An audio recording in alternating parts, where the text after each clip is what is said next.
15 minute. हाँ 15 minute. 300 रोटी मारने के लिए। कसा आहे गणेश शेफचा स्पीड 15 मिनिटमध्ये 300 रोटी। नमस्कार मंडळी, वेलकम बॅक आपल्या नवीन ब्लॉगमध्ये। आता सलग काही दिवस सकाळ संध्याकाळ 2 टाईम बुकिंग आहेत, मग त्यासाठी जरा लवकर निघालो होतो हॉटेलकडं। सकाळी पण पार्किंग फुल होतं, बरं वाटलं बघून। सगळं उरकत 5 वाजायला आले, जेवायचा टाईम तर निघून गेलता। मग म्हटलं काहीतरी असंच खावं, मग चायनीजची ऑर्डर केली। रामकृष्ण प्युअर व्हेजचं चायनीज ट्राय केलं का तुम्ही? ॲक्च्युली हे कस्टमाइज ऑर्डर आहे, मेनू कार्डमध्ये नाही आहे। मंचुरियन नूडल कधी आले तर नक्की मागवून खावा।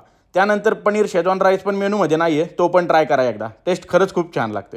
थंडीमुळे तर संध्याकाळी 6 वाजताच अंधार होतो, साधासुद्धा नाही, डायरेक्ट ब्लॅकआउट टाईप वाटतं लाईट नाही लावले तर। संध्याकाळी दुसऱ्या बुकिंगचं काम चालू झालं तर गणेश शेफने रोटीसाठी पेड रेडी करून ठेवले होते। गणेश शेफचा हात बघा, 2 फाटक्यात रोटी तयार होते। इकडं दाल राईस पण गरम रेडी झाला होता, तोवर स्टार्टर पण सुरू होता। व्हेज क्रिस्पी होतं स्टार्टरमध्ये। जेवण स्टार्ट झालं की स्टार्टरची सर्व्हिस बंद होते, त्यात टेबल ऑर्डर पण सुरू झाल्या 8च्या आसपास। मग पार्सल ऑनलाईन सगळं सोबतच असतं। संध्याकाळी 7 ते 10 अजिबात सुट्टी नसते, सगळेच फुल तापलेले असतात। अशा प्रकारे दिवसभर चालू असतं आमचं। आता कराडला इव्हेंट आहे तर 3 दिवस तिकडंच असणार आहे। फॉलो करायचं काय, रोज बोलायला लावता राव, करा आपला माणूस समजून।